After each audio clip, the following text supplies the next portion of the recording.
My name's Julia, and I'm 30 years old. I work at a company that creates designs for printed materials like flyers and catalogs. Despite everything going digital these days, I find my job designing for various businesses incredibly fulfilling. Whenever clients tell me they loved how a design turned out, especially for something like a Christmas event, it really makes my day. You could say this job is my passion, and there was a time I thought it might just be me and my career for life. One day, while I was mulling over this idea, my dad had to be rushed to the hospital because his appendix was acting up. That's where I met James, the kind doctor who greeted me. At that time, he was just another face in the hospital, asking if I was there to visit someone. Little did I know, James would become a huge part of my life, first as my boyfriend and now my fiancé. It's funny how life works. You find the most significant changes in the most unexpected places. Even though I always say my job is my top priority, I caught myself getting super excited about marriage, flipping through wedding magazines the moment the topic comes up. I guess I'm really looking forward to this new chapter. But not everyone seems happy about my happiness. My sister, for instance, has always had this way of looking down on me, and now on James too. It's like the more content I became, the more upset she got. It's strange seeing her face change over time, from the cute sister I once knew to someone who always seems angry. Her attitude made me incredibly frustrated, pushing my patience beyond its limits. This whole situation makes me wonder why people who only know how to belittle others often end up with such bitterness etched on their faces. It's as if their outer appearance begins to reflect the negativity they carry inside. Meanwhile, I'm just here, trying to navigate my way through life, finding joy in my work, and now in my engagement to James. Life is full of surprises, and I'm learning to embrace them, one day at a time. While I was enjoying a quiet afternoon, sipping tea in our living room and flipping through magazines, an unexpected interruption occurred. My sister, Emily, who is 3 years my junior, snatched the magazine right out of my hands. To my surprise, it was a bridal magazine I was looking at, and Emily couldn't help but question why I was interested in such a thing. I tried to brush it off, telling her it was none of her business. But Emily always had a way of making everything about her. Emily has always been quite upfront, especially about her dating life, proudly stating she's never been single. She launched into stories about her current boyfriend, even though no one asked. It's been the same ever since we were kids. Emily, with her charming looks, was everyone's favorite. She grew up spoiled, constantly affirmed by our parents and everyone else, which made her believe she was the center of the universe. This attitude led her to look down on me, treating me as if I was beneath her. "Don't stand too close. I don't want people to think we're alike," she'd say, or "Why bother studying? It's not like you'll get better grades."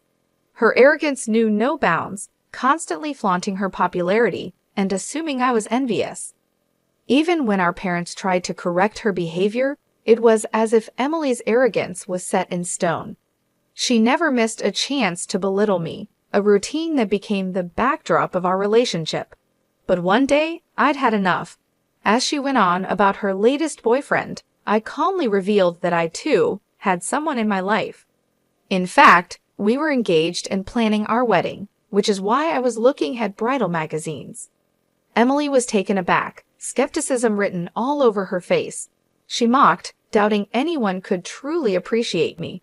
But when she questioned what my fiancé could possibly see in me, I confidently responded that he was drawn to my optimism and cheerfulness. Her disbelief only grew, suggesting he must see me more as a caretaker than a partner. Yet, despite her harsh words, I knew the truth of my worth and the genuine love my fiancé and I shared, something Emily's cynicism couldn't tarnish. In my determination to maintain my career post-marriage, I hope to convey to my fiancé that being the perfect housewife wasn't in my plans. This revelation led to an exaggerated response from my sister, Emily, who seemed shocked at the idea of me working after getting married. "Are you marrying someone without money?" she quipped, implying that my future husband must be struggling financially for me to continue working. Her insinuation irritated me, but I clarified that money wasn't the issue. My fiancé James was a doctor with a stable income. I simply wanted to pursue my career. My sister fell silent after my comeback, muttering something under her breath as I walked away, feeling a mix of annoyance and satisfaction. The next step in our marriage preparation was introducing James to my family. The atmosphere was warm and welcoming until Emily made her appearance, dramatically altering the vibe. She complimented James on his looks, canceling her plans to meet him, despite my hope she'd be absent.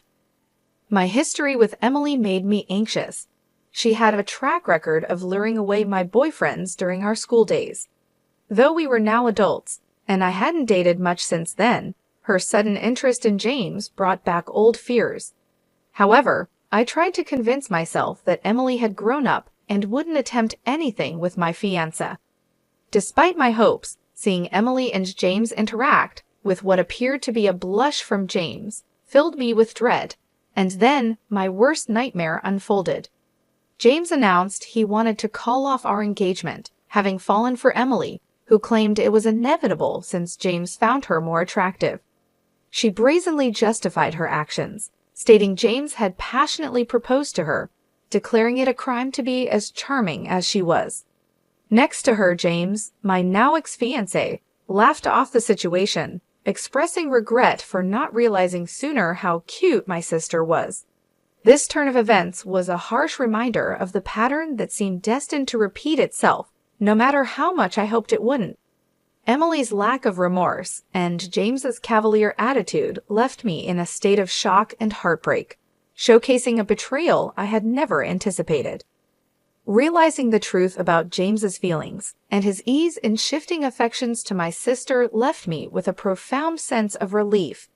The moment I saw his insincere smile, any affection I had for him disappeared completely, leaving behind only a feeling of revulsion. I found myself grateful for the breakup, appreciating that I discovered his true nature before we were married. I'm actually relieved I didn't marry someone who could switch his affections so easily. Consider him a parting gift, I told my sister, genuinely content with the outcome. My sister and James mistook my sincerity for bitterness, accusing me of being a sore loser. But it wasn't about losing, it was about recognizing I deserved better.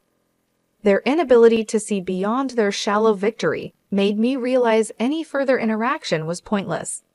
Interacting with you is a waste of my time. Goodbye. Their taunts of me being a sore loser followed me out, but their words didn't sting me. If anything, they confirmed my decision to move on was the right one. Afterward, our paths never crossed again, partly thanks to our parents, who, outraged by their behavior, cut ties with them. I heard they married, but by then, it no longer mattered to me. 5 years later, at 35, I remained dedicated to my career, finding satisfaction in my work. It was during this time that I met Gary, a client who grew to appreciate my works so much that he began requesting me specifically. Our professional relationship gradually became personal, and soon he was asking me to dinner and then on a date. Eventually, Gary proposed, and I was genuinely happy. He was sincere and kind, a stark contrast to my past experience with James. However, the shadow of my previous engagement lingered, making me cautious. I decided to be honest with Gary, sharing the story of my sister and my ex-fiancé, even showing him a picture of my sister to gauge his reaction. Gary simply glanced at the photo before turning away with a disinterested look, offering me a reassuring smile instead.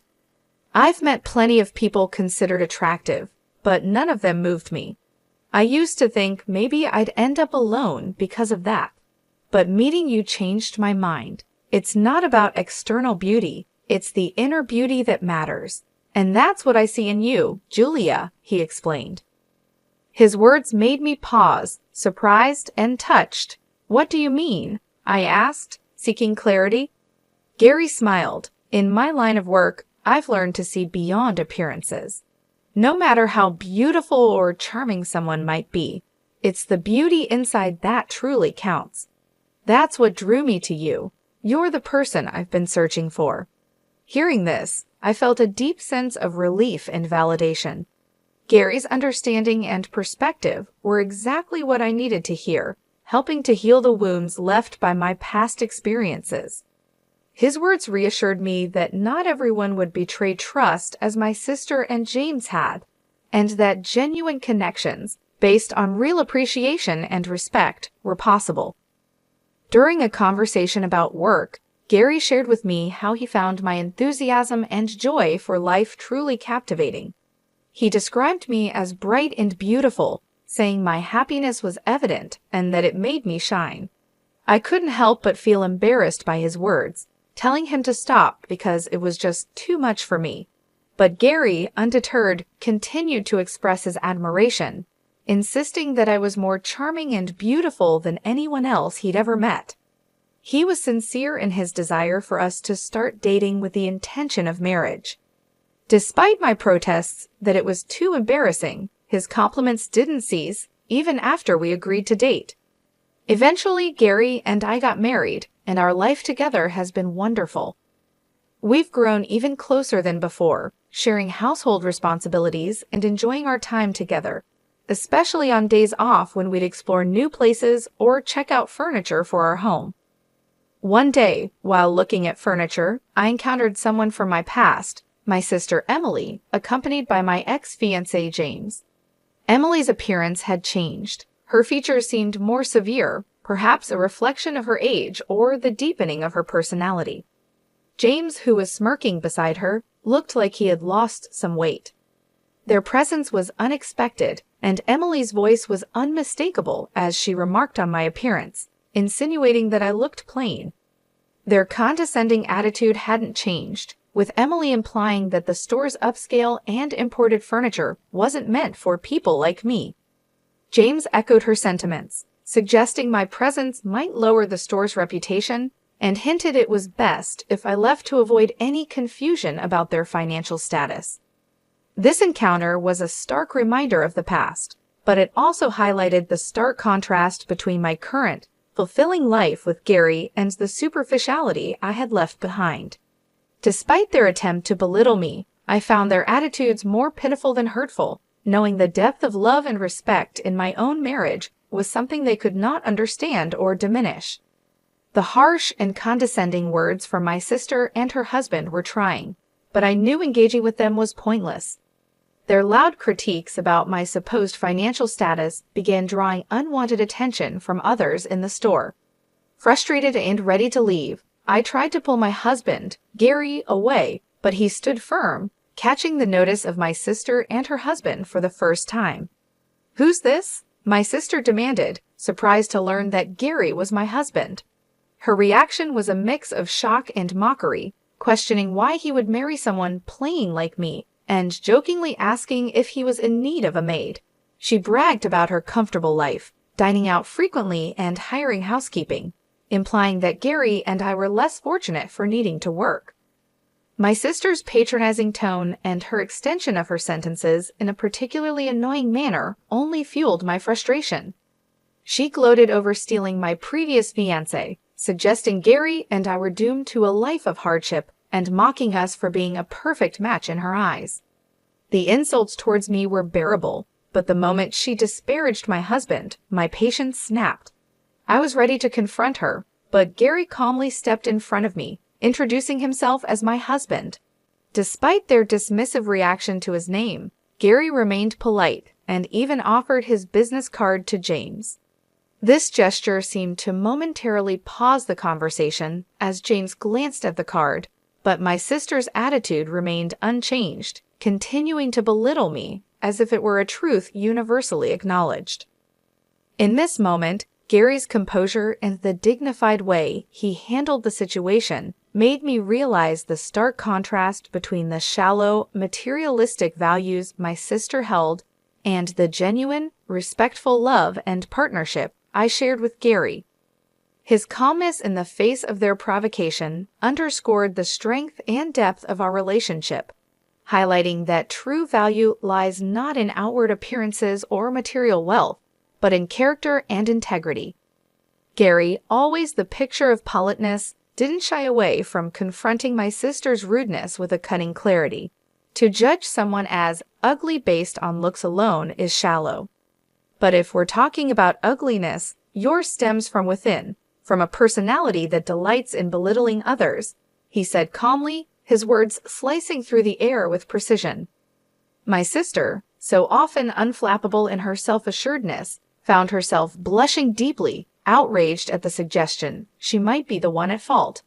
Ugly? Me? How so? She sputtered, genuinely thrown off by the accusation. A truly beautiful person doesn't feel the need to overshadow or harm their sibling. Could it be that your actions towards Julia stem from jealousy, from a desire to surpass someone you actually admire? Gary proposed, unsettling her further. The thought had never crossed my mind that my sister's constant competitiveness and cruelty could be rooted in anything other than disdain. But seeing her reaction, I couldn't help but reconsider the dynamics of our relationship. Gary continued, suggesting that envy was the real motive behind my sister's actions. Taking what belongs to someone else isn't just theft, it's a clear sign of envy. It indicates a struggle with self-worth and confidence. A truly confident person wouldn't need to assert their superiority by diminishing others. My sister tried to defend herself against Gary's observations, but her rebuttals grew weaker, her usual bravado fading. It was then that James, pale and noticeably shaken, intervened. He had been quietly observing, flipping the business card Gary had given him back and forth, his unease growing. Suddenly, he grasped my sister, demanding in a troubled voice, "What's happening? Who is this man?" The business card, a seemingly innocuous piece of paper, had become the catalyst for a shift in the air, prompting questions and revealing the undercurrents of insecurity and rivalry that had long defined my sister's actions. It was a moment of revelation, showing that beneath the surface of her confident exterior lay a complex web of emotions, and perhaps a begrudging respect for me that she herself had not fully acknowledged. I remembered the name sounded familiar, so I did a bit of digging, and then it clicked. Gary Henry. "So, what about it?" my sister asked, confused. "That's the name of the hospital I work at," I said, a realization dawning on her face. "A hospital," she echoed, still not putting the pieces together. "Yes, Henry Medical Association," I clarified, watching her face change as she connected the dots. "He's Dr. Henry's son, the director and head of the hospital," she stammered, disbelief in her tone. She tried to dismiss it as a coincidence, citing the commonality of the surname, but I knew for sure. I've seen him at the hospital with the director. I didn't recognize him at first because I only saw him from afar, but now it's clear, I admitted. My sister speculated that Gary must be a doctor too, given his father's profession, but the business card he handed over told a different story. It was then that Gary humbly revealed the truth to my stunned sister and James. Not every doctor's son follows in his footsteps. And this company, he gestured to the business card, is a well-known pharmaceutical company recently passed down to me from my grandfather. My sister was at a loss for words, and James, realizing the gravity of the situation, attempted to sit up straighter, both of them turning pale as the significance of Gary's identity sank in. Gary continued, calmly disclosing how he knew of their past mistreatment towards me, stating that their behavior was far worse than he had imagined. James tried to muster an explanation, his face ashen, but Gary, with a stern look, silenced him. "There's no excuse for such behavior. I'll be informing my father of this," Gary warned, leaving James to contemplate the repercussions of his actions. As we turned to leave, James was visibly shaken, and my sister stood frozen, still trying to process the sudden turn of events. Walking away from them, I felt a sense of closure, knowing that the truth had finally come to light, and the respect and integrity Gary carried with him had revealed the true character of those who had wronged me. Leaving my sister and her husband behind, I felt a chapter of my life closing. I couldn't help but wonder what became of them after that confrontation. James faced consequences at work for his poor attitude towards colleagues and patients alike. His salary was cut, and he was demoted, leading to a swift exit from the hospital as gossip about his behavior made rounds. Struggling to secure a new position, his life became markedly more difficult. My sister, on the other hand, had always lived beyond her means, relying on James's income, which was never enough to satisfy her spending habits. James's financial downturn and subsequent weight loss were a stark testament to their dire situation. Quickly losing interest in him after his demotion, she divorced James, convinced she could easily move on to someone else. However, the reality was far from what she had envisioned. No longer the young, charming girl, her harsher demeanor had become evident, diminishing her appeal and leaving her lamenting her lack of suitors. She sought solace and sympathy from our parents, bemoaning her sudden lack of attention and even envying my life, hinting at a deep-seated rivalry and admiration she might have felt towards me all along. Despite her cries for help, our parents stood firm, advising her to face the consequences of her actions, leading her into an uncertain future away from our family's support. As for me, distanced from the tumultuous relationship with my sister and her husband, I found solace in a peaceful, fulfilling life with Gary. Together, we looked forward to welcoming a new member to our family, a beacon of hope and joy amidst the remnants of past conflicts. As I caressed my growing belly, I couldn't help but feel grateful for the tranquility and love that surrounded me, a stark contrast to the turmoil that once defined my relationships with those closest to me.